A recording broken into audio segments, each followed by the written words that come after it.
मुलीचा जन्म कन्यादानसाठी झालाय आणि मुलाचा जन्म आई वडिलांचं पिंडदान करण्यासाठी झालंय. मी म्हणते आई वडिलांना तुम्ही नवस करून मुलगा मागता आणि जेव्हा तुमचा मुलगा तुम्हाला बघत नाही, सून बघत नाही, मग तुमची आत्मा असेच तुम्ही तडपडून मरता आणि नंतर तुमची आत्मा भटकत राहते. पंडित बोलतो पिंडदान करा, तुमची आईची आत्मा भटकते.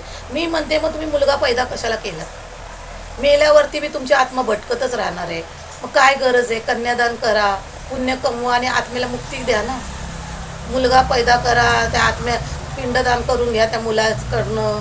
त्या मुलाचं किती जीव खाता हो तुम्ही? जिवंतपणी तर खाता, मेल्यावरती बी चायला पिंडदान करण्यासाठी बी जीव खाता त्या मुलाचं.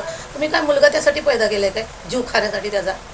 तुम्हाला एवढं कॉमन सेन्स नाही आहे. आज कॅम्प्युटरचा जमाना आहे, मोबाईलचा जमाना आहे आणि तुमची सोच अजून तिथंच आहे. ते पिंडदानामध्ये मुलगा मला सेवा करेन त्याच्यामध्येच आहे काय? एवढी सोच जरा मोठी ठेवा सोच आणि चांगले विचार करा मुलाबद्दल. मुलगा सुखी राहू दे, शांतीने राहू दे असा आशीर्वाद द्या. पिंडदान करू दे असं बोलू नका, मुलाला त्रास देऊ नका.